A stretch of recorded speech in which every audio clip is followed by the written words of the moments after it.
Ini nggak akan selesai dalam satu kali khotbah. Ini nggak akan selesai dalam satu kali khotbah. Saya rindu kita semua benar-benar mengerti, benar-benar kita belajar. Benar-benar kita belajar, kita mengerti tahapan-tahapan, langkah-langkah supaya terjadinya pemulihan kodrat Allah. Pemulihan citra Allah atau kodrat Allah atau gambar Allah, bukan sekedar gambar, tapi kodrat Allah. Siapa Allah itu harus hadir di dalam kita. Dan itu harus dipulihkan. Harus terjadi pemulihan benar-benar. Oleh sebab itu judul khotbah hari ini, tahap pemulihan kodrat Allah. Tahap pemulihan kodrat Allah. Saya bagi dalam beberapa tahap. Oleh sebab itu saya akan jelaskan, dan ini nggak akan selesai dalam waktu singkat. Mungkin 2 kali khotbah atau mungkin bisa lebih. Tahap pertama itu tahap pemilihan namanya, tahap pemilihan. Nanti kita jelasin satu-satu tahap per tahap. Tahap kedua itu namanya tahap Allah bekerja. Pertama dipilih, kedua Allah bekerja, tahap ketiga itu tahap wahyu, pewahyuan dan terang. Tahap ketiga adalah tahap pewahyuan dan terang. Tahap keempat, mungkin hari ini cuma sampai tahap ketiga. Tahap keempat itu namanya tahap proses operasi. Orang ini dioperasi, dipermak sampai menjadi berbeda. Dan di tahap operasi ini saya bagi dalam beberapa tahap, yaitu pertama munculnya hidup baru. Dan di sini dibagi lagi dalam 2 aspek. Hidup baru itu dibagi dalam 2 aspek, yaitu aspek terhadap manusia, terhadap sesama. Kedua aspek terhadap Allah. Jadi salib harus tampil. Yang berikutnya, tahap operasi yang lebih dalam. Tahap yang tadi sebelumnya ada tahap operasi, yang saya bagi dalam munculnya hidup baru, yang terbagi dalam 2 aspek, yaitu aspek terhadap manusia dan aspek terhadap Allah. Sorry, maaf ya, kalau nggak ngerti langsung angkat tangan aja. Kalau saya nggak bisa jawab, biarkan Tuhan nanti yang memberi penerangan.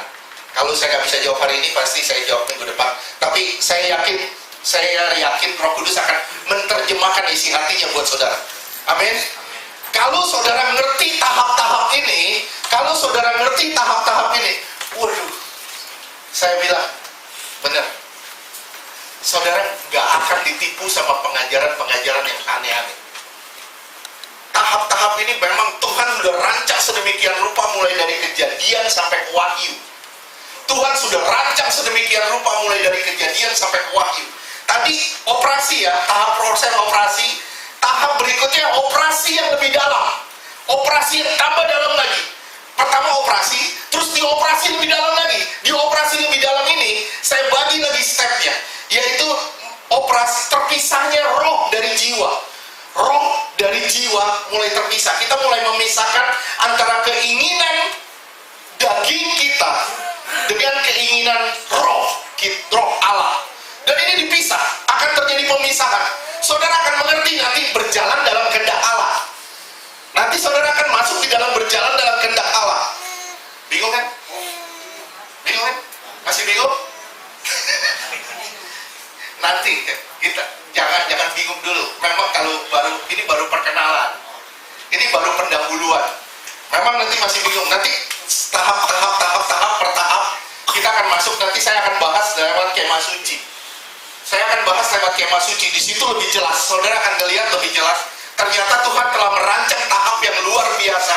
Tujuannya apa? Tujuannya sampai saudara sempurna. Nah, yang tahap terakhir itu tahap keserupaan. Serupa antara Allah dengan saudara. Dan di sini namanya pemulihan kodrat ilahi atau pemulihan kodrat Allah. Di sini saudara sudah menjadi man of God. Serupa, saudara sudah serupa. Seperti Allah. Sudah seperti Allah atau sudah serupa dengan Allah. Nah, ini tahap yang tahapnya tahap minggu depan. Sekarang kita mulai bahasan kita, tahap pemulihan kodrat Allah. Rencana Allah ialah Kristus memenuhi kita. Kristus memenuhi saudara dan saya. Ini rencana Allah dari awal, benar. Rencana Allah adalah Kristus memenuhi saudara dan saya, sehingga muncul keharmonisan antara kita dengan dirinya. Itu rencananya. Timbul keharmonisan, menjadi satu, ngeblend antara saudara dengan Allah.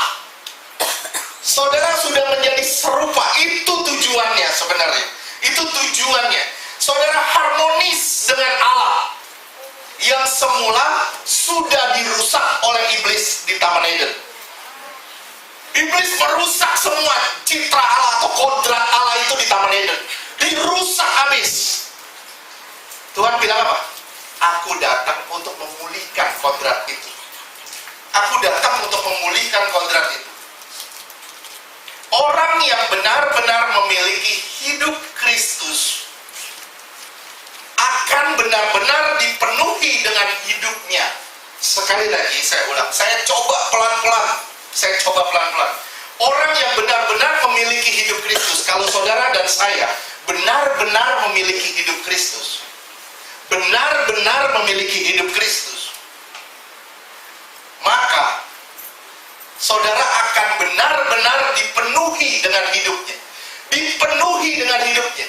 Saudara nanti kalau dipenuhi dengan hidupnya, kalau saya punya gelas, ini saya, misalnya gelas kosong, saya gelas kosong. Saya diisi dengan air yang bersih, yang ini disebut Allah.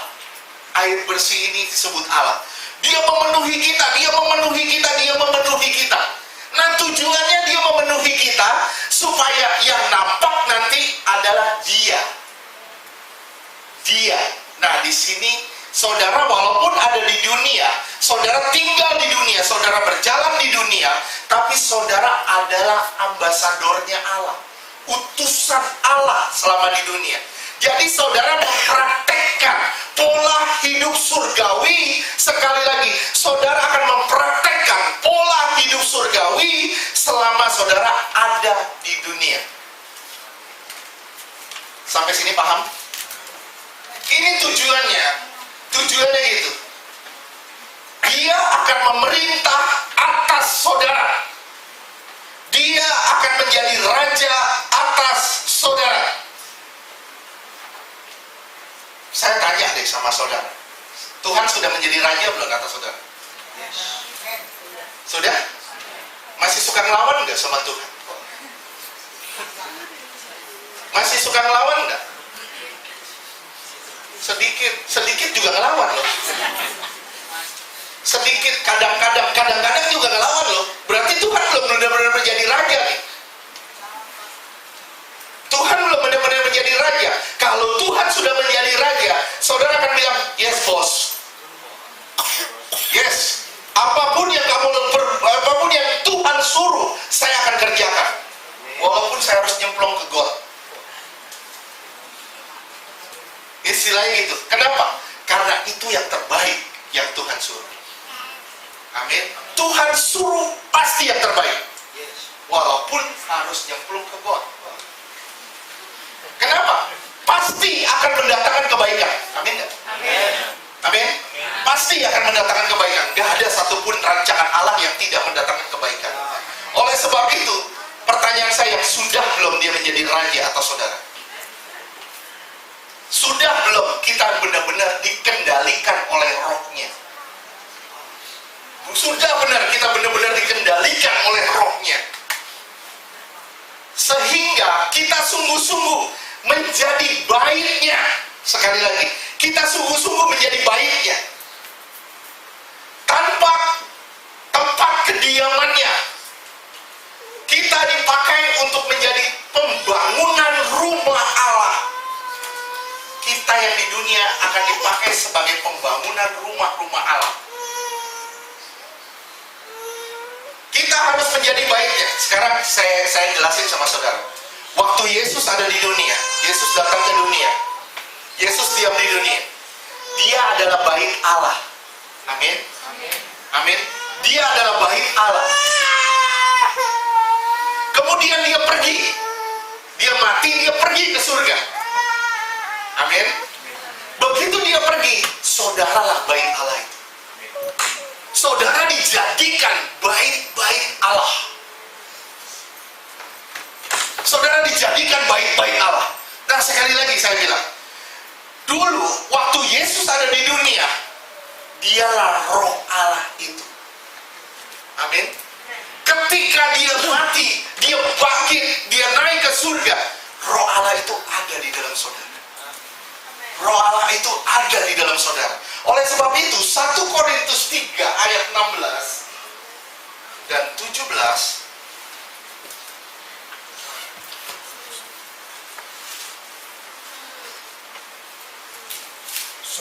1 Korintus 3 ayat 16. Tidak tahukah kamu bahwa kamu adalah bait Allah dan bahwa roh Allah diam di dalam kamu? Kamu adalah bait Allah. Yesus sudah dulu adalah bait Allah, tapi Yesus naik ke surga, saudara bait Allah itu. Terus lanjutkan. 1 Korintus 3 ayat 17. Jika ada orang yang membinasakan bait Allah, maka Allah akan membinasakan dia. Kalau saudara berusaha membinasakan bait Allah itu, Allah akan membinasakan saudara. Halo, ngerti gak sampai sini? Paham? Membinasakan bait Allah, apa artinya? Kita merusak tubuh kita, merusak tempat kediaman Allah. Dengan cara apa? Yuk hidup suka-suka, yuk hidup semau-maunya. Kita hidup dalam perzinahan, kita hidup dalam nikotin, kita hidup dalam obat-obatan, dan kita hidup dalam segala dosa, dan kita tidak menyesalinya. Halo? Itu kita merusak bait Allah. Tanpa saudara sadar, musuh kita adalah Allah sendiri. Betul gak sih? Bunyinya gitu. Terus, coba baca lagi. Jika ada orang yang membinasakan bait Allah, maka Allah akan membinasakan dia. Sebab bait Allah adalah kudus. Bait Allah adalah kudus, saudara adalah kudus. Amin. Saudara kudus. Terus, Dan bait Allah itu adalah kamu kudus. Kamu tidak bercacat, tidak bercela. Dan itu panggilan semula. Itu tujuan akhirnya, supaya saudara tidak bercacat dan saudara tidak bercela dalam segala hal. Amin. Nah, secara individu Allah membangun baitnya di dalam saudara dan saya. Amin. Tapi secara korporat, dalam arti gereja nih, kita dipakai sebagai batu-batu hidup untuk mendirikan suatu bangunan-bangunan rohani. Coba ada gambar bait Allah.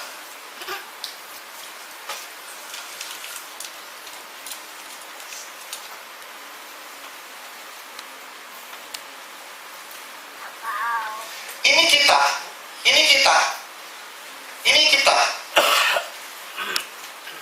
secara individu.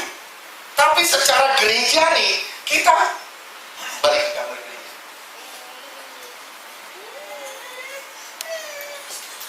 Kita dijadikan bangunan ini. Dan saudara dan saya adalah salah satu untuk membangun bangunan ini.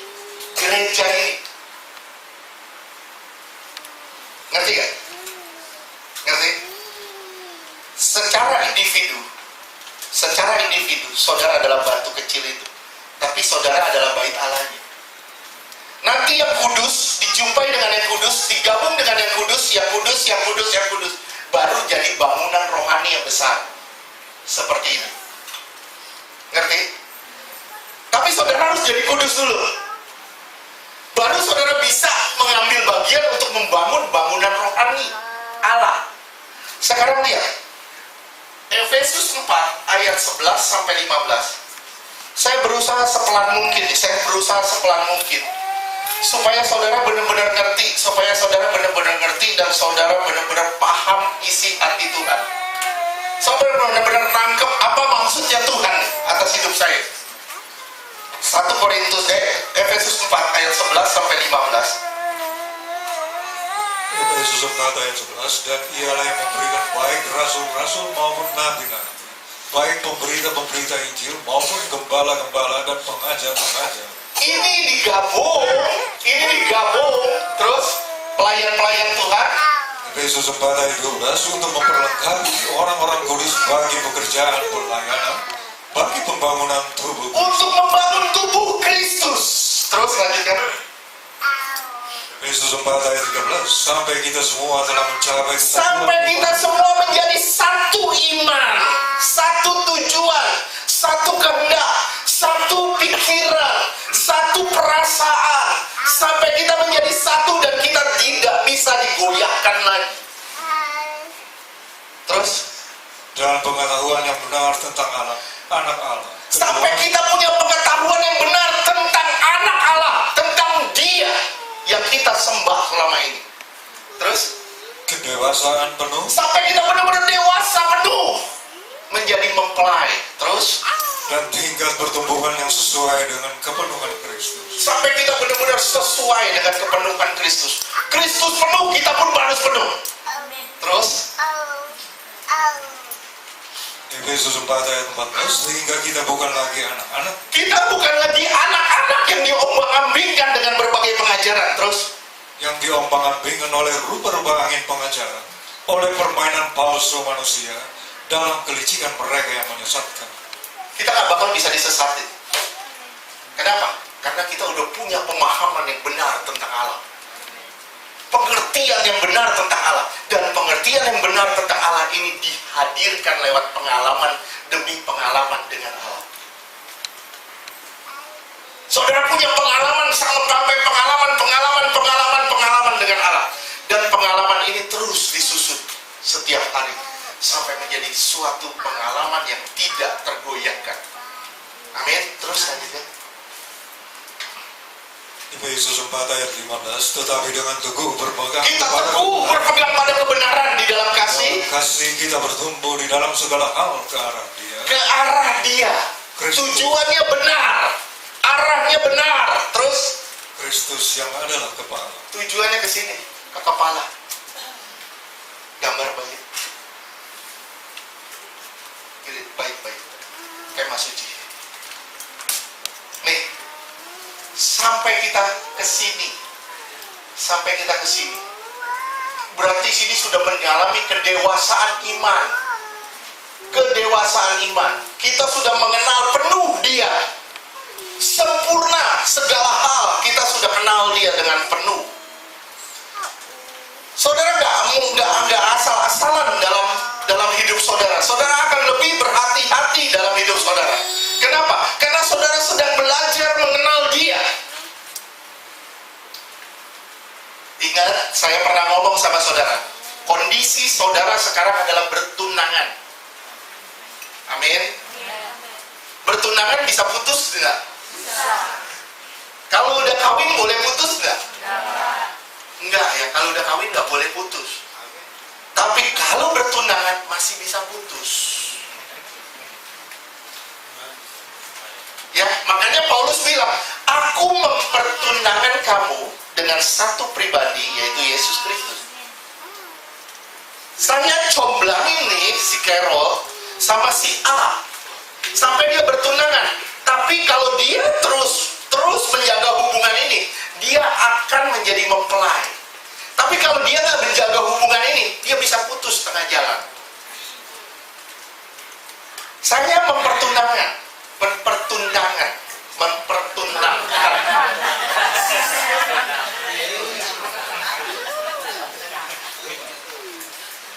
Ya, biasa saya khotbah pakai bahasa Inggris. Oke? Sampai sini ngerti?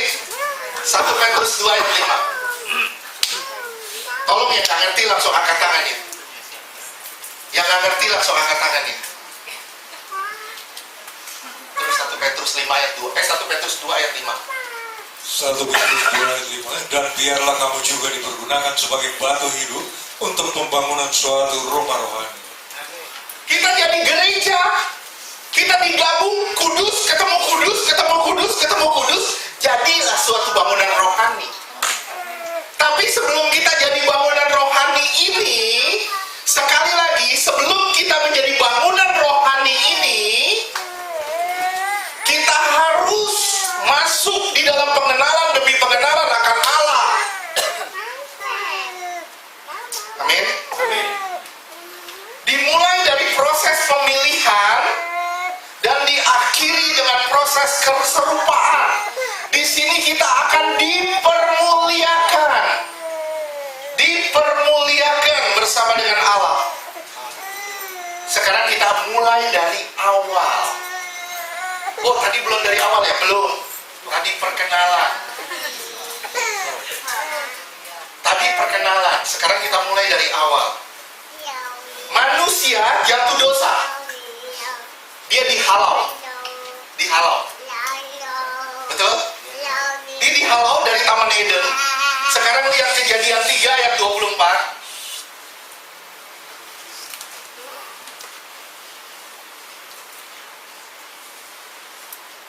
Manusia berdosa dihalau keluar dari Taman Eden. Kejadian 3 ayat 24. Ia menghalau manusia itu dan di sebelah timur Taman Eden ditempatkannya beberapa gerub dengan pedang yang bernyala-nyala dan menyambar-nyambar untuk menjaga jalan ke pohon kehidupan. Nah, sebelah timur, mereka diusir ke sebelah timur. Berarti mereka dulu ada di barat. Mereka diusir ke sebelah timur. Artinya, pintu Taman Eden itu adanya menghadap ke timur. Timur artinya dosa. Begitu manusia hidup kudus, mereka ada di barat. Begitu mereka jatuh dosa, mereka diusir, didorong ke timur. Sekarang lihat Yeskiel 43 ayat 4. Yeskiel 43 ayat yang keempat.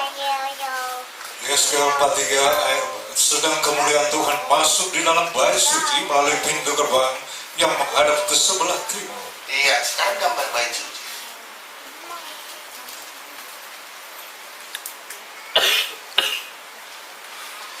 Saya ibaratkan ini replika surga. Kemah suci ini replika surga. Gambar surga.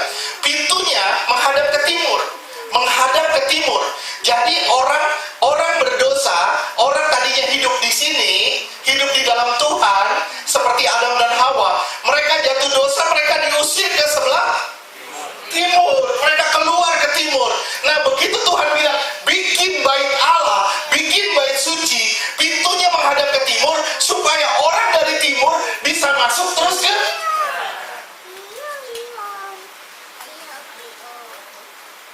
Ini kesalahannya ketika orang cuma sampai di sini.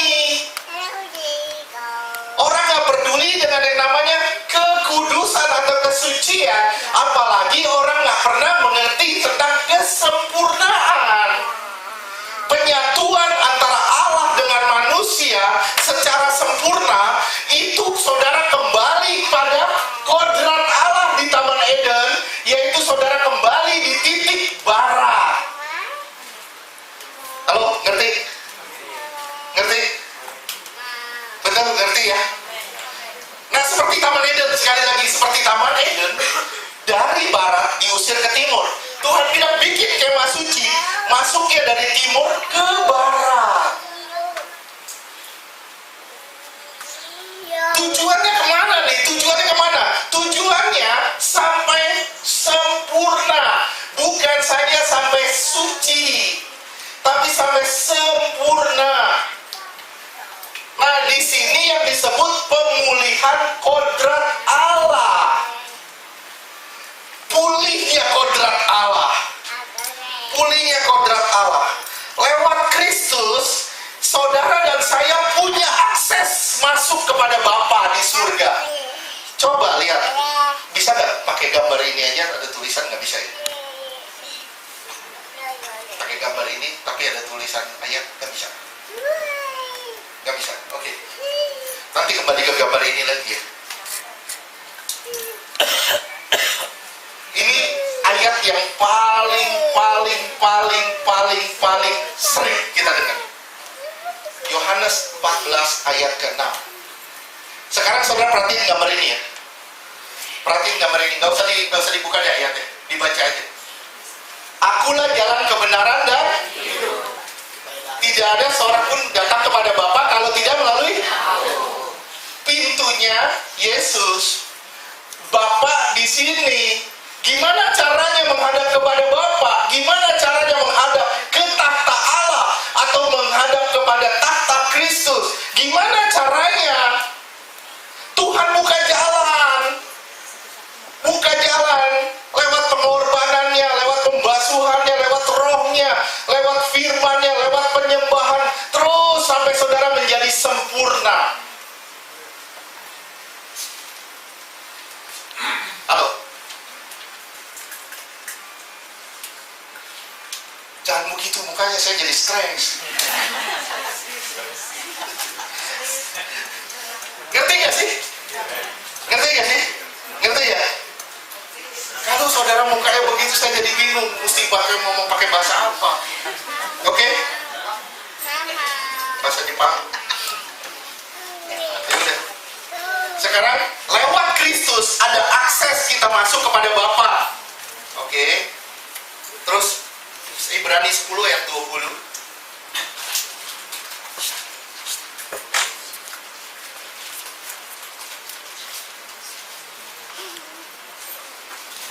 Ibrani 10 ayat 20, karena ia telah membuka jalan yang baru dan yang hidup bagi kita melalui tabir, yaitu dirinya sendiri. Iya.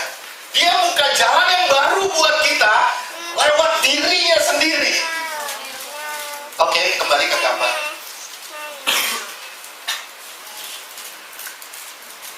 Dulu yang bisa masuk ke sini cuma imam besar. Sekarang Tuhan buka jalan, kita bisa masuk sampai ke sini. Dia buka jalan, saudara masuk terus, mulai dari saudara dipilih sampai saudara Allah bekerja di sini, saudara percaya, saudara bertobat, saudara menyerahkan diri, saudara dibasuh, terus sampai saudara mengalami roh, sampai saudara dipimpin oleh roh, belajar firman, makanan saudara diubah yaitu menjadi firman, terus sampai saudara masuk dalam pujian penyembahan, sampai penyembahan yang lebih dalam. Begitu saudara masuk penyembahan yang lebih dalam, saudara akan dipisah roh dari jiwa saudara.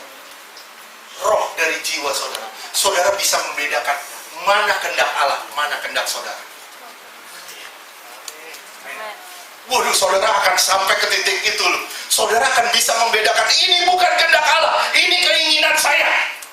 Ini keinginan saya, bukan kehendak Allah. Kalau saudara sudah sampai ke tingkat itu, waduh, saudara udah gak pusing sama dunia ini. Yang saudara pusing cuma satu, bagaimana caranya hidup saya setiap detik berkenan kepada Allah. Beri kemuliaan buat Tuhan.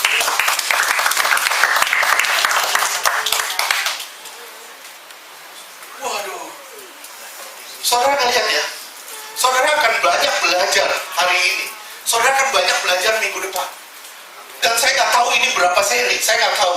Karena saya pikir tadi, bikin 2 seri aja. Tapi ternyata tadi Tuhan bilang, roh, membedakan roh dari jiwa, itu harus dipisah sendiri. Aspek-aspek itu harus belajar sendiri. Aspeknya perubahan diri kita itu harus belajar sendiri. Bisa 3 seri, bisa 4 seri. Tapi saya rindu, saudara benar-benar ngerti ini. Saya belajar tadi dari beberapa hari terakhir ini saya belajar. Tuhan ajar saya. Saya langsung bengong, saya langsung tercengang, saya bilang, wih dahsyat loh, ternyata Tuhan sudah merancang sedemikian rupa hidup kita supaya kita menjadi sempurna. Tapi permasalahannya, nggak banyak orang ngerti mengenai kesempurnaan. Kesempurnaan simple, cuman menyatunya Allah dengan manusia, di mana Allah berdolat di dalam diri saudara dan saya, sehingga saudara tidak punya kehendak lagi. Di sini saudara sudah bisa membedakan roh dari jiwa. Wah, kalau saudara benar-benar paham ini, Tuhan telah membuka jalan baru. Sekarang Ibrani 12 ayat 14.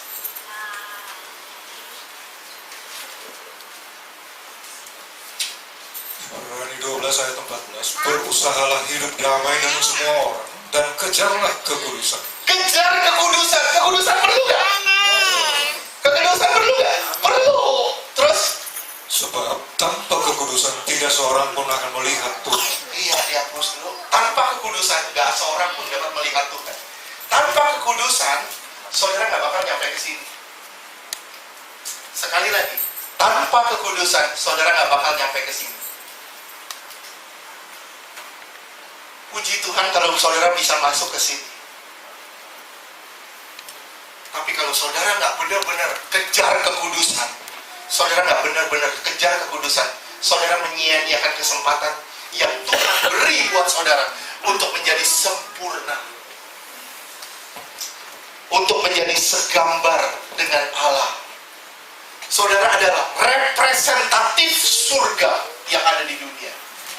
Sekali lagi, saudara adalah ambasador Allah yang ada di dunia. Dan saudara akan mencerminkan pola hidup, tingkah laku Allah selama dia ada di dunia. Amin. Ya, saat dia ada di dunia, dialah baik Allah. Tapi ketika dia mati dan bangkit, dia memberikan rohnya kepada saudara. Kitalah baik Allah itu. Dia nyata telah menjadi biji gandum yang jatuh dan mati dan jadi banyak, yaitu orang-orang beriman. Dia telah menjadi biji gandum yang jatuh, mati dan menjadi banyak, yaitu orang-orang beriman. Dia adalah firman yang telah menjadi manusia. Firman telah menjadi manusia. Manusia dengan firman itu sesuatu yang berbeda. Tapi dia Allah yang telah menjadi firman, supaya saudara dan saya bisa menyatu dengan firman ini. Dia menghubungkan antara saudara dengan Allah, supaya lewat dia saudara menyatu dengan sang firman. Amin. Saudara menyatu dengan sang firman. Dialah roh Allah yang tinggal di dalam manusia. Lewat firman dan roh, manusia jadi kudus dan cemerlang. Sekali lagi kita lihat Efesus 5 ayat 26 dan 27. Sekali lagi saya ulang, lewat firman dan roh, manusia jadi kudus dan cemerlang.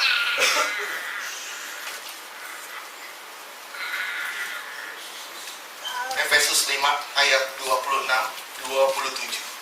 Efesus 5 ayat 2. Untuk menguduskannya sesudah yang menyucikannya dengan memandikannya dengan air dan firman. Dikuduskan, dimandikan, disucikan dengan air dan firman. Ini bukan baptisan. Terus lanjutkan. Efesus 5 ayat 27. Supaya dengan demikian ia menempatkan jemaat di hadapan dirinya dengan cemerlang, tanpa cacat atau kerut atau yang serupa itu, atau tanpa noda dosa. Terus, tetapi supaya jemaat kudus dan tidak bercela. supaya saudara dan saya kudus tidak bercela. Sekali lagi, supaya saudara dan saya kudus tidak bercela. Gimana caranya? Dengan roh dan firman. Di sini disebut ayat 26-nya. Dengan air dan 26. Dengan air dan firman. Sekarang kita lihat air. Yohanes 7. Yohanes 7 ayat 37 sampai 39.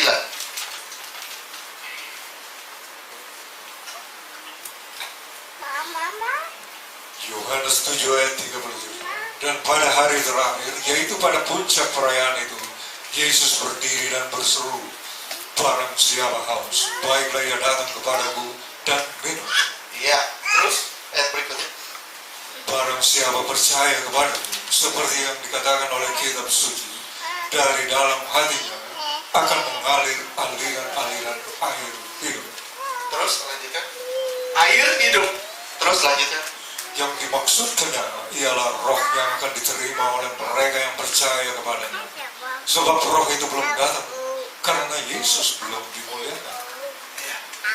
Dengan air dan firman, yaitu dengan roh dan firman. firman. Sekarang gambar, kembali ke gambar.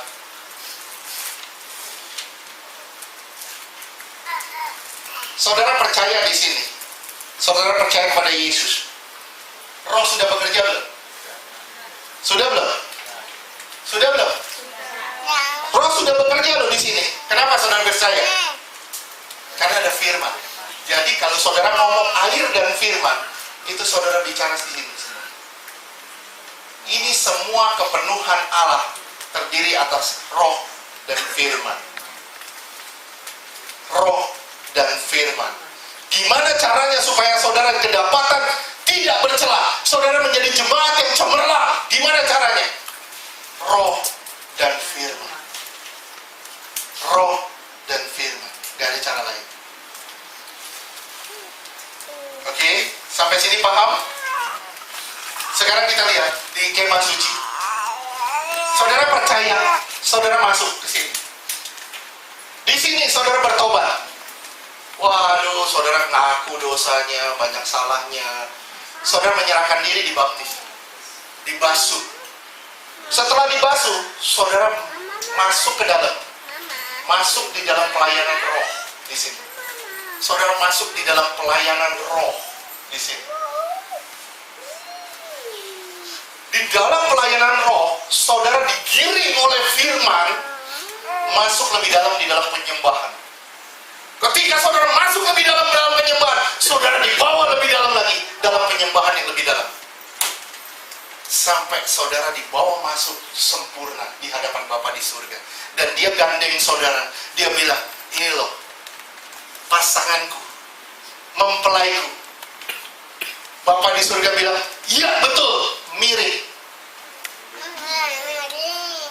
Mirip, sama, saudara sudah sama. Saudara udah seperti Allah. Makanya Efesus bilang, Paulus ngomong di Efesus, dibilang man of God. Tapi diterjemahkan di situ bukan man of God, God follower atau God imitator. Tapi kita dijadikan man of God, manusia-manusia Allah yang ada di dunia. Amin. Nah ini loh, supaya kita bisa jadi ahli waris bersama dengan Kristus. Menang, dan kita pun menang. Dia menang, kita menang. Kita jadi ahli waris. Sekarang ini ayat yang ada di buku, sebenarnya di sampul.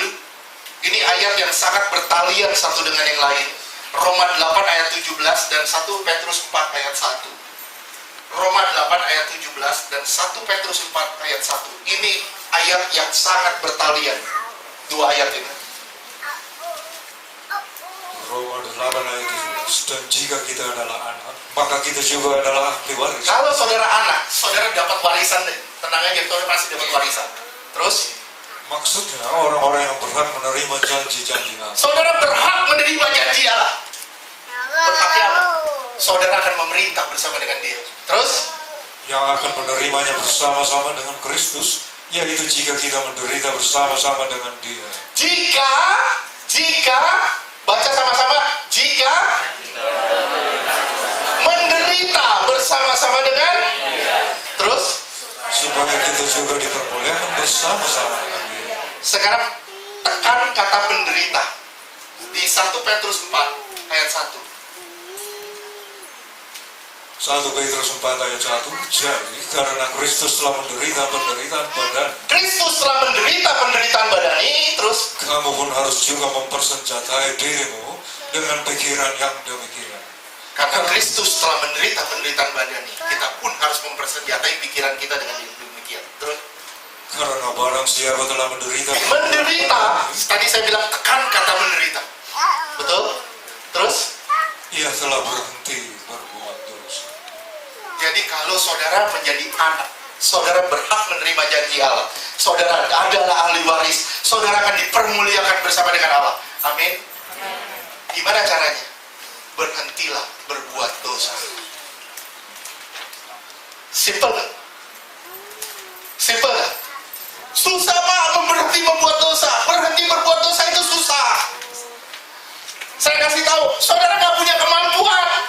Kita nggak punya kemampuan, nggak punya kekuatan memandikan kamu dengan air dan firman. Aku kasih kamu air, aku mau mandi deh. Bersihin diri kamu pakai air dan pakai firman. Saya bilang firman itu sabun. Kita cuci, mandi, bersih. Kita mandi bersih. Ketika kita mandi, kita siram badan kita. Ya dinginnya luar biasa. Kadang daging kita menolak untuk mandi. Betul nggak? Saya selalu selalu seminar tentang pelepasan, saya selalu ngomong gini. Apa sih ciri-ciri orang yang banyak roh jahat? Takut air. Takut mandi. Ini benar loh, saya waktu itu pernah kasih seminar di Tegal. Waktu saya bilang, apa sih ciri-ciri orang yang banyak roh jahat? Saya bilang, takut air, takut mandi. Bisa nggak mandi-mandi? Sorenya ada KKR. Ibu-ibu datang, suaminya bilang, waduh Pak, puji Tuhan Bapak ngomong gitu. 3 hari Pak nggak mandi Pak. Langsung ikut seminar, duduk di seminar. Begitu dengar banyak roh jahat yang takut mandi, dia pulang langsung mandi Pak. Tapi ini benar, kenyataan, betul nggak? Maaf ya. Orang nggak waras, orang gila, itu takut air. Benar nggak? Nggak mungkin kalau orang gila ya, maaf ya, orang gila. Sore-sore, gue mandi, pagi mandi, sore mandi. Itu gila mandi.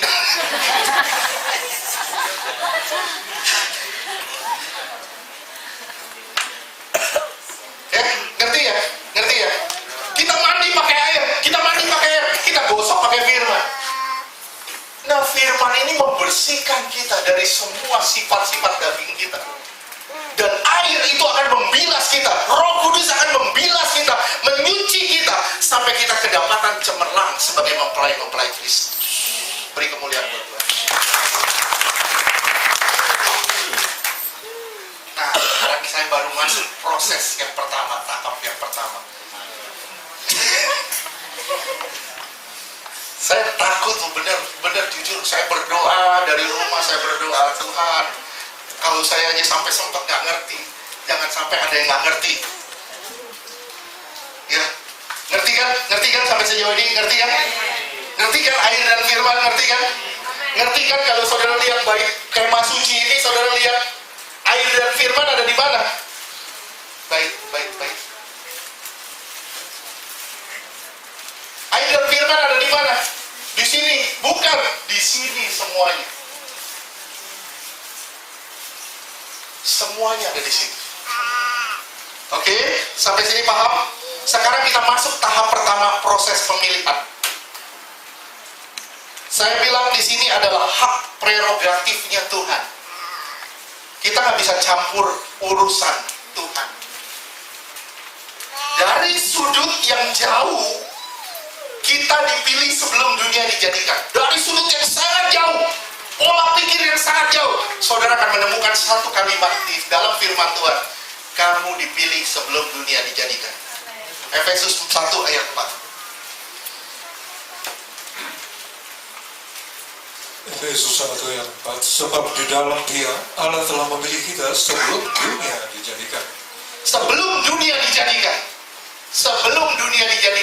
Bayangin ya, sebelum kitab Kejadian ini ada yang namanya Harry Robot. Sebelum saudara buka kitab Kejadian ini, saudara sudah buka yang namanya Harry Robot, udah ada di sini. Hebat ya Tuhan. Sebelum saudara buka kitab Kejadian, saudara udah ketemu yang namanya Teresia. Ini hebatnya Tuhan. Kalau saudara melihat dari sudut yang jauh, saudara akan ketemu nama saudara sebelum dunia dijadikan. Tapi kalau saudara lihat dari sisi yang paling dekat, saudara sudah dikuduskan ketika saudara di dalam kandungan ibu saudara. Ketika saudara di kandungan ibu saudara, saudara sudah dipilih untuk dipisahkan menjadi pribadi yang berbeda dengan dunia. Amin. Saudara telah dipilih, dipisahkan bagi dirinya. Saya bilang inilah hak prerogatifnya Tuhan. Ingat ya, Tuhan menabur benih Kristus. Dia tabur benih Kristus. Dia tabur benih Kristus di dalam saudara. Saudara percaya kepada Yesus sebagai Tuhan dan Juru Selamat. Dan yang akan dituai nanti adalah Kristus yang ditabur itu. Ale, ngerti? Ale, ngerti? Ngerti ya? Oke? Beres? Jadi Tuhan nabur benih, namanya benihnya Kristus. Nanti saudara ikut Natal, malam kudus, 20 tahun masih Kristus masih jadi bayi aja. Kapan Kristus itu dewasa? Dari dulu malam kudus, bayi. Kapan Kristus menjadi dewasa di dalam kita? Kapan dia memerintah sebagai raja dalam diri kita? Kapan dia berdolat dalam kita? Bayi bisa berdolat gak? Bayi bisa berdolat gak? Enggak, bayi itu masih dikendalikan oleh orang tuanya. Masih diatur sama orang tuanya. Tapi ketika sudah dewasa, dia harus berdolat. Dia harus jadi kepala rumah tangga. Nah, kalau saudara dulu 20 tahun yang lalu, saudara ikut Natalan, saudara merayakan bayi itu, saudara pinang-pinang terus bayi itu. Sampai sekarang masih bayi juga. Saya bilang, kapan benih ini tumbuh?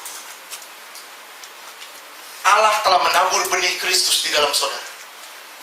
Dan benih itu harus dituai, yang namanya Kristus juga. Dan dia harus sudah dewasa di dalam kita. Baru saudara bisa jadi mempelai Allah. Amin. Amin. Seperti Abraham, lihat, dia memilih jodoh buat anaknya Ishak. Ishak, Abraham ini melambangkan Bapa di surga. Ishak ini melambangkan Yesus. Dia utus Eliezer. Siapa ini? Roh Kudus. Untuk dapetin jodoh, namanya siapa? Ribka ini siapa? Mempelai Kristus. Saudara dan saya. Sama, ceritanya sama.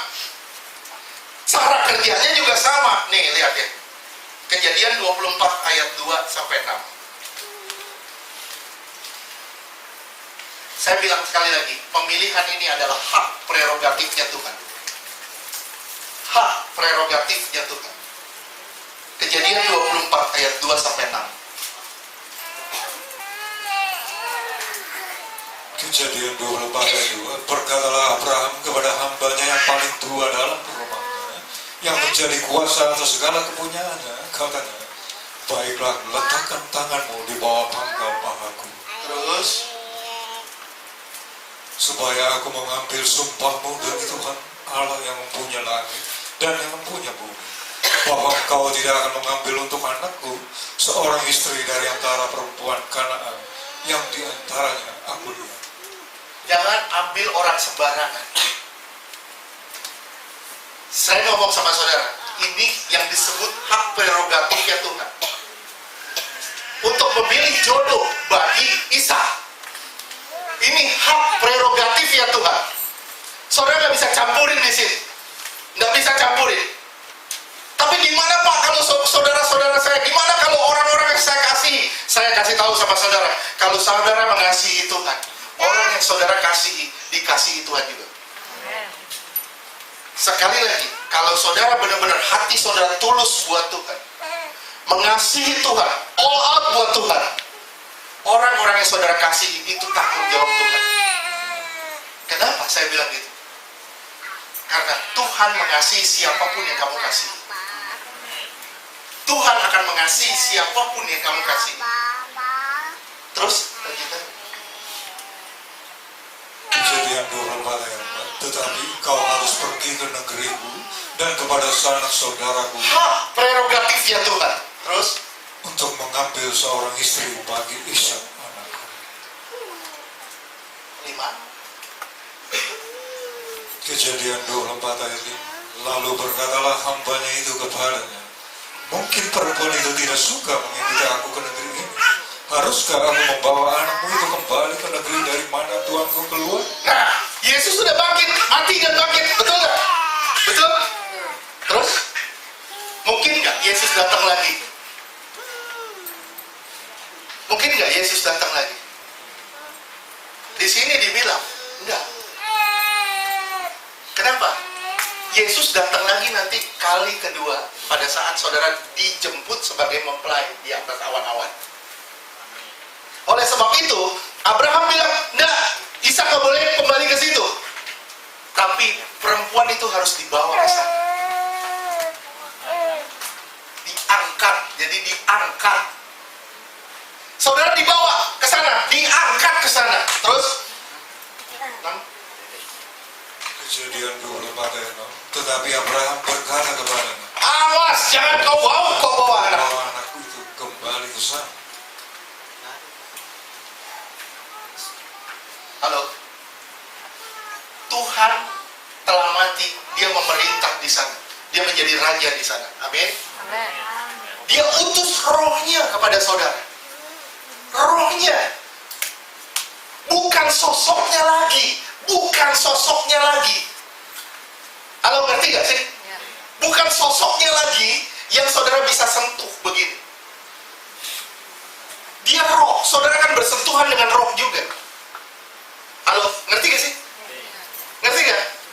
Saudara kan bersentuhan dengan roh juga, bukan dengan pribadinya secara utuh, secara manusiawi, secara daging, gak bisa. Saudara kan bersentuhan dengan roh. Gimana Pak caranya supaya saya bisa bersentuhan dengan dia dalam roh? Saudara harus ngeroh. Saudara harus ngeroh. Ngeroh artinya apa? Hiduplah dalam roh. Hiduplah dalam roh. Baru saudara bisa bersentuhan dengan dia. Roh sama roh baru bisa nyambung. Kalau roh sama daging nggak bisa nyambung. Tarik menarik di perut Rahel. Siapa? Di perut Esau.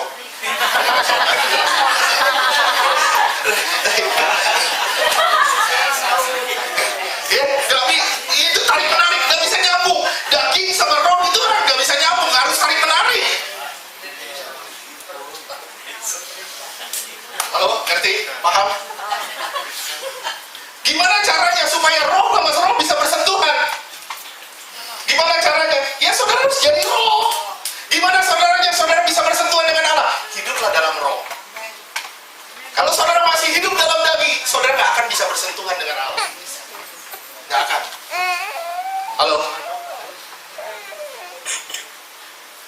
Awas, jangan kau bawa anakku itu kembali ke sana. Ini saya bilang, ini tahap pertama, hak prerogatif ya Tuhan. Saudara masuk dalam tahap pemilihan. Siapa yang di sini merasa sudah dipilih oleh Allah? Cuma 3 orang, 4 orang. Semua kita sudah dipilih oleh Allah. Amin. Amin, kita semua sudah dipilih oleh Allah. Amin. Kalau saudara nggak dipilih, ngapain saudara di sini? Saudara dipilih, oleh sebab itu saudara ada. Saudara menyembah Tuhan. Kenapa? Karena saya umat pilihan. Kalau saudara dipilih, saudara hiduplah seperti pilihan itu. Berpadanan dengan panggilan itu. Kalau panggilanmu kudus, kamu harus hidup kudus seperti panggilan itu. Sekarang gambar. Ini baru tahap 1 loh. Hari ini saya rencana cuma sampai tahap 3 deh. Cuman sampai tahap 3.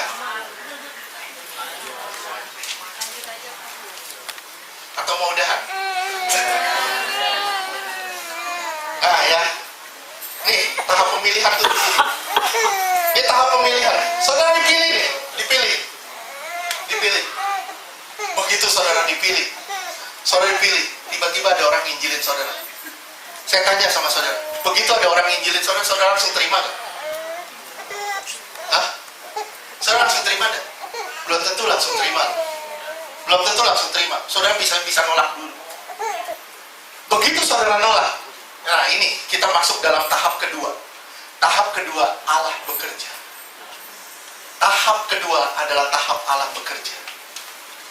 Bekerjanya seperti apa? Tahap kedua nih, Allah bekerja. Bekerjanya seperti apa? Saudara nginjilin orang, wah sampai cuap-cuap, sampai saya ini teriak-teriak begini. Saudara tetap aja kayak tembok ratapan. Gak bergeser. Dosa jalan terus, hidup seperti dulu jalan terus. Tapi saya nggak pusing. Kenapa? Karena Allah sedang bekerja di dalam diri saudara. Allah sedang bekerja dalam diri saudara. Kenapa saya berani ngomong gitu? Nah, kita cuap-cuap sama orang, ngoceh. Ah, lu terima Yesus. Lu apa sih lu terima Yesus? Orang nggak bisa terima. Kita bilang lu terima Yesus. Apa sih terima Yesus? Orang nggak bisa terima, diam aja. Gak usah pusing.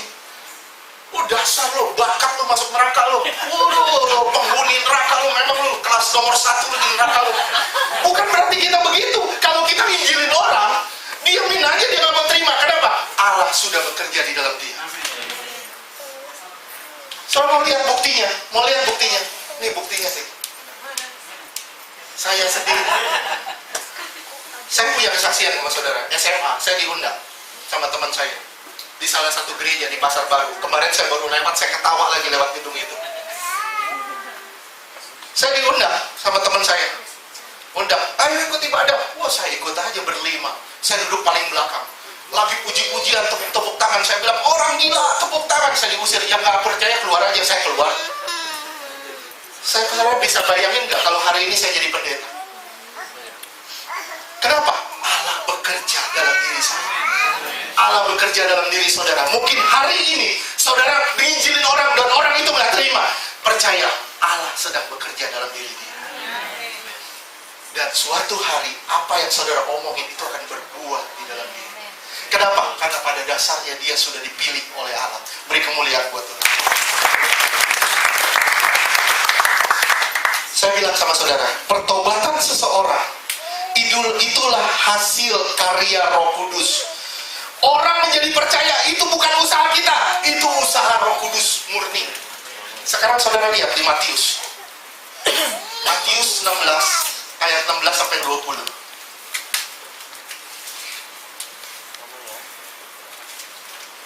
Matius 16 ayat 16. Maka jawab Simon Petrus, engkau adalah Mesias, anak Allah yang hidup. Petrus yang bilang, engkau Mesias, anak Allah yang hidup. Terus lanjutkan. Matius 16 ayat 17, kata Yesus kepadanya, berbahagialah kau Simon bin Yunus, sebab bukan manusia yang menyatakan itu. Bukan manusia yang mengatakan itu. Terus? Melainkan Bapakku yang di surga. Melainkan Bapakku yang di surga. Kalau kamu mengakui Yesus sebagai Tuhan dan Juru Selamat, itu bukan hasil usaha saya. Itu bukan hasil usaha siapa, bukan hasil usaha WL, bukan hasil usaha siapa, bukan hasil usaha pemusik, tapi hasil usaha Allah murni.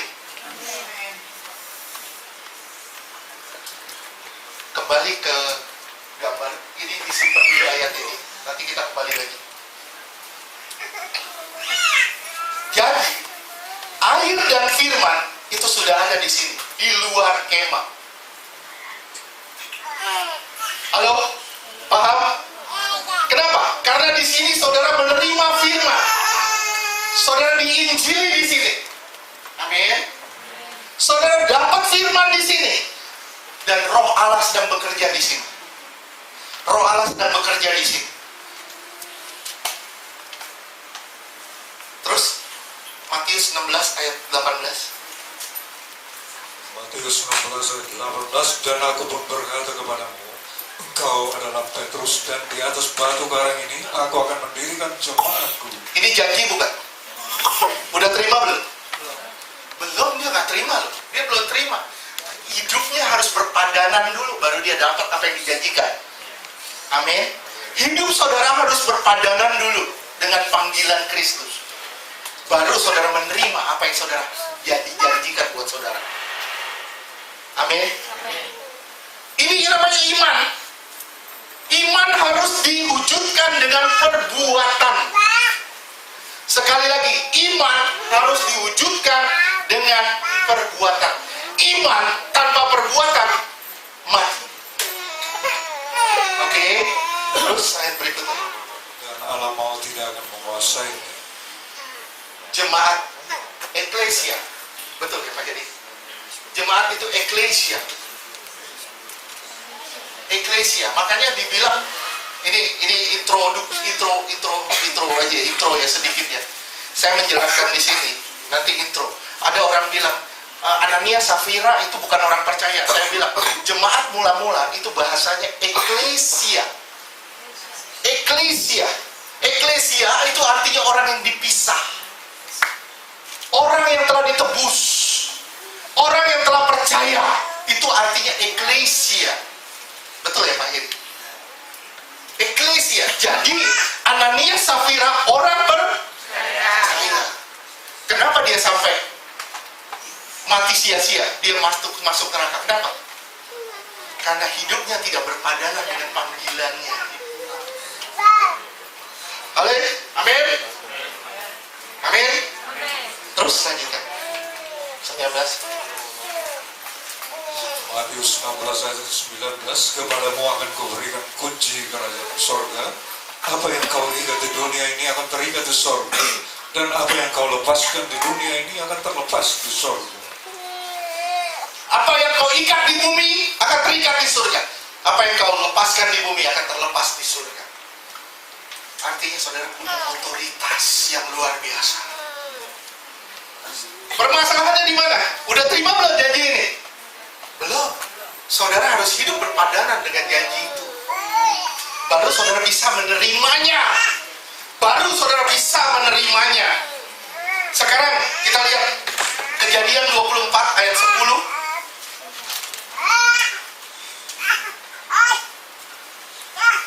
Kejadian 24 ayat 10. Kemudian hamba itu mengambil 10 ekor dari unta tuannya dan pergi dengan membawa berbagai-bagai barang berharga kepunyaan tuannya. Pertama ada pilihan. Jangan ambil dari orang Kanaan. Pilihan. Kemudian ada tindakan penginjilan. Ada tindakan yang namanya penginjilan. Dia pergi, dia berangkat. Roh Kudus diutus pergi menobatkan banyak orang. Terus demikianlah ia berangkat menuju Aram Mesopotamia ke kota Nahor. Terus ayat 13, langsung ke 13. Kejadian 24 ayat 13. Di sini aku berdiri di dekat mata air, dan anak-anak perempuan penduduk kota ini dalam keluar untuk menimba air. Terus banyak nih, banyak perempuan menimba air. Banyak perempuan menimba air. Terus Kejadian 24 ayat 14. Kiranya terjadilah anak gadis kepada siapa aku berkata, tolong miringkan buyungmu itu supaya aku minum. Dan yang menjawab, minumlah, dan unta-untamu juga akan kuberi minum. Dialah kiranya yang kau tentukan bagi hambamu Ishak. Maka dengan begitu akan ku ketahui bahwa engkau telah menunjukkan kasih setiamu kepada Tuanku. 15. Kejadian 24 ayat 15. Sebelum ia selesai berkata, maka datanglah Ribka yang lahir bagi Betuel, anak laki-laki Milka, istri Nahor, saudara Abraham. Buyungnya dibawanya di atas bahunya. Singkat cerita, Ribka bilang, minumlah sampai ke onta-ontamu minum. Seperti yang diomong oleh sang hamba. Saudara ngerti maksudnya ini? Saudara ngerti maksudnya ini? Artinya apa? Dia memberi satu pilihan. Tuhan, orangnya begini. Kriterianya seperti ini. Oke? Kemudian, datanglah perempuan ini. Anehnya, kalau si Ribka ini bukan utusan Tuhan, Ribka, saya nanya sama kamu. Ada seorang suruhan ngaku nih, wah orang kaya banget. Terus dia bilang gini, ikut yuk kawinin sama anaknya, mau gak? Mau gak? Ribka ini mau gak? Langsung jalan loh. Di sini saya bilang Allah sedang bekerja. Pertama dipilih, terus Tuhan mengerjakan sesuatu di dalam dia. Sampai dia bilang, aku ikut, aku maju. Sekarang saya tanya, waktu zaman Abraham sudah ada foto gak? Sudah ada WhatsApp gak? Udah ada gak yang begitu-gitu? Nggak ada. Jadi gimana caranya? Gua mau dapat jodoh namanya Ishak. Modelnya kayak apa? Saya tanya sama saudara. Sekarang saya tanya sama saudara. Saudara tahu Yesus gak? Tahu? Ada yang bisa gambarin nggak mukanya persis seperti ini? Hah? Ada nggak? Nggak ada. Susah kita mendescribe-nya. Kenapa? Dia itu jauh lebih indah daripada apapun. Kita nggak bisa menggambarkan siapa dia, wujudnya, nggak bisa. Tapi kita hanya bisa lihat di gambar-gambar yang ada. Oh, kira-kira kayak gitu tuh. Kira-kira kayak gitu tuh. Oh, kira-kira begitu modelnya tuh. Kita cuma bisa describe. Oleh sebab itu Paulus bilang, aku melihat dia sekarang samar-samar. Nanti ketika aku bertemu muka dengan muka, aku baru bisa melihat dia live, langsung, person to person. Ini tujuannya. Tujuannya apa? Supaya saudara berjumpa dengan Kristus, muka dengan muka. Itulah Ishakmu. Itulah pasanganmu. Ribka diinjili, Ribka diinjili, Ribka diinjili. Dia langsung bilang, jalan, ikut. Sekarang saya ngomong sama saudara, saudara cuap-cuap ngomong sama orang. Orang nggak mau terima, diamin aja. Kenapa? Bilang, Allah lagi bekerja di dalam dia. Allah sedang bekerja di dalam dia. Tapi jangan sampai engkau tidak menginjili. Jangan sampai engkau tidak menginjili. Kau harus tetap menginjili. Sekarang saya tanya sama saudara, Roh Allah sudah bekerja belum? Pada waktu itu, pada waktu saudara sampai percaya sama Yesus sebagai Tuhan dan Juru Selamat, Roh Allah sudah bekerja belum? Sudah? Sekarang saudara lihat Yohanes 1 ayat 12.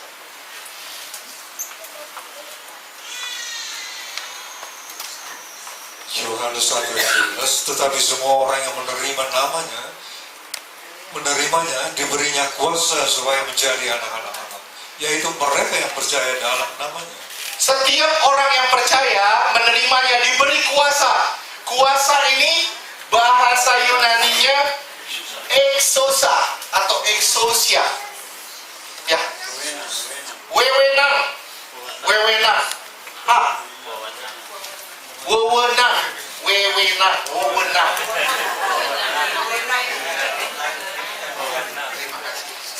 Wewenang. Exousia atau exousia. Sekarang saudara lihat Kisah Rasul 1 ayat 8.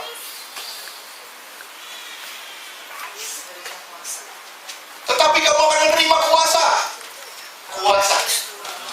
Kalau Roh Kudus turun atas kamu, dan kamu akan menjadi saksiku di Yerusalem, Yudea, Samaria, sampai ke ujung bumi.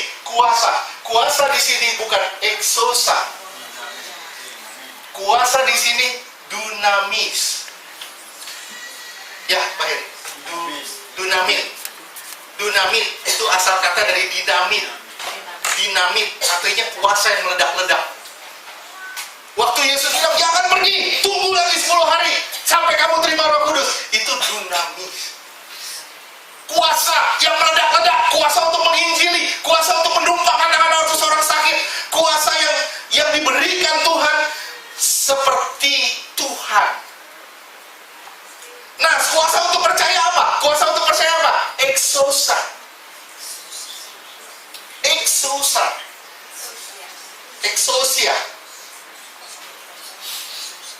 Halo, ngerti gak sih? Banyak orang bilang, Pak, kalau khotbah pakai bahasa asli, Pak, biar keren. Keren. Saya sendiri stres ngomongnya. Nggak ada keren-kerennya. Keren sih.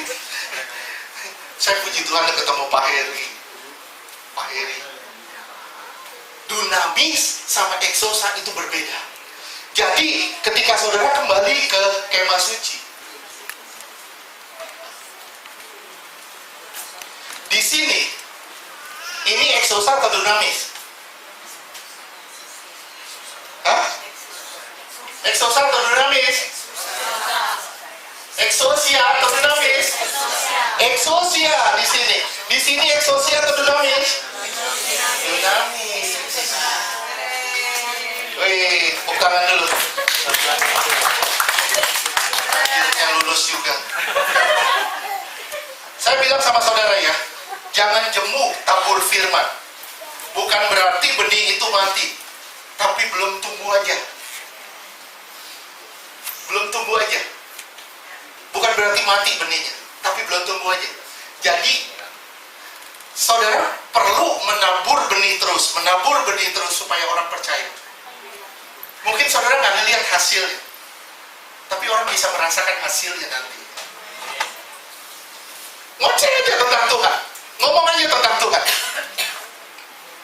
Ignatius bawa motor, dia ngoceh tentang Tuhan Yesus. Sampai ke ibu-ibu yang dari luar, dia ngoceh tentang Yesus. Saya bilang, suatu hari pasti ada hasilnya. Mungkin hari ini dia nggak bisa lihat, besok dia nggak bisa lihat, lusa dia nggak bisa lihat, mungkin dia sampai kapanpun dia nggak bisa lihat. Tapi di luar sana Allah sudah bekerja. Amin. Ini luar biasanya Tuhan. Ini tahap yang kedua, namanya Allah bekerja. Roma 11 ayat 20 sampai 22. Aduh, ini saya mau yang ketiga nih, tapi kayaknya udah sejam lebih.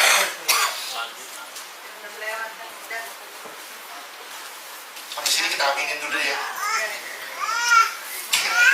Iya, kedua aja ya, sampai kedua aja ya. Nanti minggu depan ini seru banget.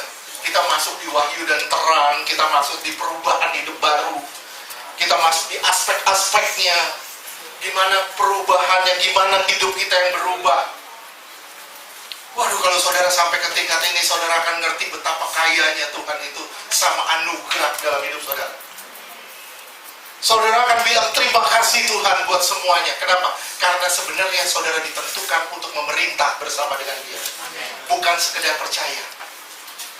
Ya, terus Roma 11 ayat 20. Baiklah, mereka dipatahkan karena ketidakpercayaan mereka, dan kamu tegak tercacat karena iman. Janganlah kamu sombong. Kalau kamu tegak tercacat karena iman, jangan kamu sombong. Tetapi takutlah. Tetap kamu harus takut sama Tuhan. Terus, lanjut 21. Roma 11 ayat 21. Sebab kalau Allah tidak menyayangkan cabang-cabang asli, Ia juga tidak akan menyayangkan kamu. Kalau Allah tidak menyayangkan cabang-cabang asli, Allah juga gak nyayangin kamu. Kalau Dia bisa buang cabang asli, apalagi kita. Takutlah kita sama Tuhan dalam segala hal. Boleh gak kita hidup sembrono lagi? Kalau saudara belajar ini, saudara ditentukan untuk memerintah, betul? Boleh gak saudara hidup sembrono? Boleh gak saudara hidup suka-suka? Legal gak dosa di dalam kita? Legal? Enggak.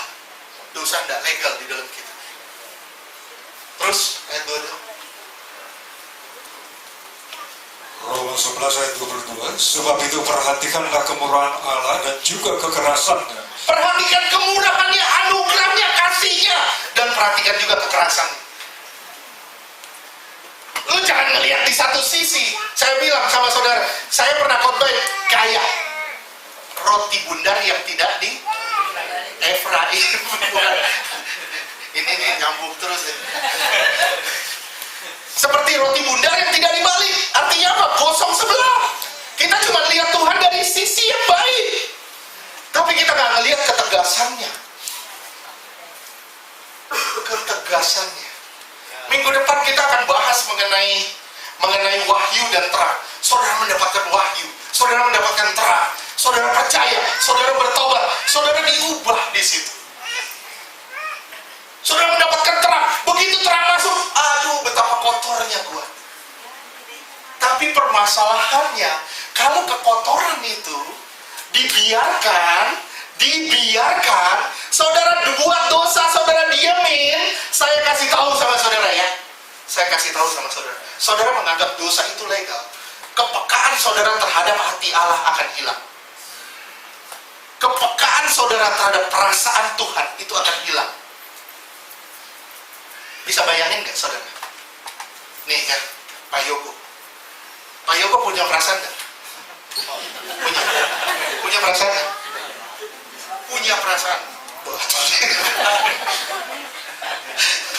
Pak Yogo punya perasaan. Gimana kalau saya sakitin terus? Gimana kalau saya sakitin terus? Saya nggak ngerti perasaan dia. Saya lukain dia terus. Gimana kalau kita itu Tuhan dan kita melegalkan perbuatan dosa kita? Gimana? Waduh, saudara kalau taruh di posisi Tuhan, saudara bilang, waduh betapa baiknya Tuhan, betapa besar anugerahnya. Saya bilang sama saudara, kalau saudara mau bertobat hari ini, ingat, panggilan Tuhan yang paling dasar adalah saudara memerintah, bukan percaya sekedar. Amin. Sebab itu, perhatikan kemurahan dan kekerasannya, yaitu kekerasan atas orang-orang yang telah jatuh. Atas orang-orang yang telah jatuh. Kalau saudara sudah jatuh dan saudara tidak mau bangkit lagi, saudara tidak mau bertobat, bahaya luar biasa. Kalau saudara masih dosa hari ini, ntar pulang meot gimana? Pulang, tiba-tiba diambil. Kemana tempat kita? Di mana tempat kita? Saya bilang, hiduplah dalam takut dan gentar setiap saat. Jangan main-main. Jangan main-main. Sekarang bukan waktunya main-main. Waktu udah singkat kok. Biasalah, biar dosa biasa. Kalau dosa menjadi kebiasaan, saudara hilang kepekaan. Ingat ya, sekali lagi saya bilang, percaya dapat kuasa itu exousia. Saudara terima Roh Kudus itu dunamis namanya. Kalau saudara kembali ke kemah suci, terakhir. Saya jujur saya capek juga sih. Ini exousia. Saudara percaya, saudara masuk ke sini, ini exousia. Saudara punya wewenang, hak untuk diampuni dosa segala macam. Saudara masuk ke sini, saudara punya otoritas untuk menumpahkan tangan atas yang sakit, untuk mengusir setan, untuk melakukan mujizat, untuk melakukan semua yang Tuhan kerjakan selama di hidup. Hebat kan? Halo, hebat kan? Kenapa? Karena saudara ditentukan untuk di sini, memerintah bersama dengan Dia. Saudara perhatikan ya. Di sini gaduh, orang beresin diri dari dosa, sampai di sini tidak bersuara, silent, diam. Artinya apa? Saudara hidup di dalam keheningan, hidup di dalam ketaatan, hidup di dalam kemurnian firman Tuhan. Di sini saya bilang, di sini saudara ingat gak, bagi beberapa orang yang pernah ikut khotbah saya dulu waktu Salomo membangun kemah bait Allah, ayo ingat gak, saya bilang batu yang tidak bersuara. Ingat Bang Jun, batu yang tidak bersuara artinya apa? Ini batu nih dihajar di luar, das, dibentuk, diproses. Saudara dibentuk, diproses di sini. Proses terus, dibentuk terus, dihajar. Saudara dibawa ke bait Allah, tinggal dipasang jadi batu bagi bangunan rohani Allah. Beri kemuliaan buat Tuhan. Saya tanya sama saudara, saudara masih bersuara gak? Masih jadi batu yang bersuara gak? Ketika perut saudara lapar, masih bersuara gak? Aduh Tuhan, kenapa begini Tuhan? Cacingku aja protes Tuhan apalagi. Aduh Tuhan, kenapa begini Tuhan? Komplain. Saya bilang, ini batu yang masih bersuara dan saudara akan terus diproses sampai saudara tidak bersuara lagi, selain bisa bilang terima kasih Tuhan buat semuanya. Tuhan, Kau telah begitu baik buat saya. Tuhan menjanjikan saya menjadi mempelai Kristus. Bahkan Tuhan menjanjikan saya memerintah bersama dengan Kristus. Beri kemuliaan buat Tuhan. Saya kalau begini saya pede, saya bilang kayaknya kita 4 seri.